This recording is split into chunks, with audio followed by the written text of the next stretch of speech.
మా ఇంట్లో వాళ్ళు నిన్ను వదిలేయమంటున్నారు. నువ్వు లేకుండా నన్ను బ్రతకడం అలవాటు చేసుకోమంటున్నారు. నేను నువ్వు లేకుండా బ్రతకలేను అని ఎన్నిసార్లు చెప్పినా వాళ్ళు అర్థం చేసుకోవడం లేదు. నేను లేకపోయినా నువ్వు బ్రతకగలవేమో కానీ నువ్వు లేకుండా నేను బ్రతకలేను. ఆ మాట నీకు కూడా తెలుసు. మనది 10 సంవత్సరాల బంధం. మనం ఇలా విడిపోతాము అని కలలో కూడా ఊహించలేదు. మా ఆయన నా మొబైల్ దాచేస్తాను అని నన్ను బెదిరిస్తున్నాడండి. నేను మొబైల్ చూసి చూసి ఇంట్లో పనులు చేయడం లేదంటండి. అందుకే మొబైల్ లాక్కుంటాను అని అంటున్నాడు. మొబైల్ లేకపోతే నేను బ్రతకలేనండి. అన్నం లేకపోయినా బ్రతకగలనండి. అంతగా అలవాటైపోయిందండి మొబైల్. మీకు కూడా నాలాగే అలవాటైపోయిందా? మీరు నాలాగే తిట్లు తింటున్నారా? ఇద్దరు ఫ్రెండ్స్ మధ్య సంభాషణ. అడిగినప్పుడు అప్పు ఇవ్వడానికి, బయటికి వెళ్ళినప్పుడు బైక్ ఇవ్వడానికి కాదు నేను స్నేహితుడిని అయ్యింది. అమ్మ దగ్గర అన్నీ చెప్పుకోలేము, నాన్న దగ్గర ఏమీ చెప్పుకోలేము, చుట్టాల దగ్గర ఏం చెప్పినా బ్రతకలేము. నేను చేసిన పెంట పనులని చెప్పుకునేది ఒక ఫ్రెండ్తోనే. అలాంటిది స్టేటస్ చూసి ఏమైందిరా అని ఒక్కడైనా అడిగాడా? ఏమైందిరా? నేను అడుక్కున్నాక అడగడం కాదు, ముందే అడగాలి. ఏంటే పుల్లలు వేరుకుంటున్నా? పుల్లలు వేరుకోవడానికి నేనేమైనా పిచ్చిదాన్ని అనుకున్నావా? బాగా చలివేస్తుంది, మంట వేద్దామని.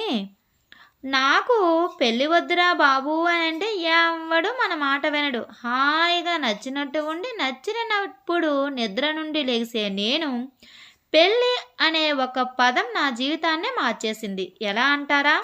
పెళ్లి చూపులకు వచ్చినోడికి నచ్చేటు రెడీ అయ్యి వాడికే కాదు వాడమ్మ బాబులకి నచ్చాలా. ఇలా నచ్చిన తర్వాత నిశ్చితార్థం పెట్టుకొని పెళ్లి పత్రికలు పంచిపెట్టుకొని నుదుటి మీద బాసికం కట్టుకొని తిలకం దిద్దుకొని తాళి కట్టించుకొని కారులో కాలు పెట్టి అత్తగారింట్లో కుడుకాలు పెట్టి రాత్రి అయితే చీకటమ్మ చీకటి అనే పాట పెట్టి తెల్లవారేసరికి తాళాలు మన చేతికిచ్చి పంపు వస్తుందంటే నీళ్లు పట్టి కూర బొవ్వ వండి పెట్టి పోరగాళ్ళను రెడీ చేసి టిఫిన్ పెట్టి ఇల్లు వాకులు ఊడ్చిపెట్టి బాసర్లు తోమి పెట్టి బట్టలన్నీ ఉతికి పెట్టి ఏంటయ్యా ఈ బాధలు?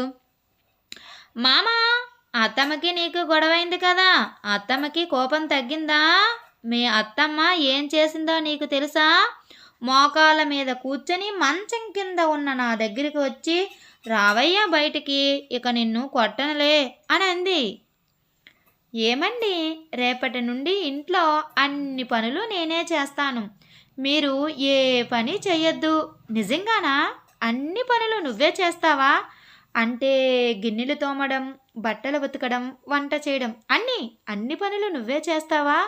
అన్ని పనులు నేనే చేస్తాను. కాకపోతే నువ్వు మన పక్కింటి రమ్యని సిస్టర్ అని పిలవాలి. పడుకోవే, లేట్ అవుతుంది, ఉదయాన్నే లేవాలి, ఇల్లు వాకిలి ఊడ్చాలి, వంట చేయాలి, ఆఫీస్కి పోవాలి.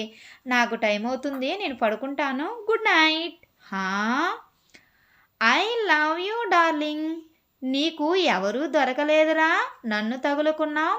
అయినా రేపో మాపో పోయేదాన్ని నన్నెందుకు లవ్ చేస్తున్నావు? వయసులో ఉన్న మంచి అమ్మాయిని లవ్ చేసుకోకూడదు? అసలు విషయం నీకు తెలియనట్టుంది. అమ్మాయి అనుకో, దానికి నేను ఖర్చు పెట్టాలి, డబ్బులు లేకపోతే అది నన్ను వదిలిపోతుంది. అదే నువ్వనుకో, నీకు నెల పెన్షన్ వస్తుంది, నీ దగ్గర 5 తులాలు బంగారం కూడా ఉంది. అన్నీ నాకు తెలుసులే ముసల్దానా. పెళ్ళి అయినాక తెలిసింది, మా అత్తమ్మ మా ఆయనను కష్టపడి పెంచింది. నాదేముంది, మా అత్తమ్మలాగా మా అమ్మ నన్ను కష్టపడి పెంచిందా ఏంటి? మీషో నుండి ఆర్డర్ చేసిందిలేండి. Thank you friends. ఈ వీడియో కనుక మీకు నచ్చినట్లయితే ప్లీజ్ లైక్ చేయండి, please subscribe my channel. Thank you.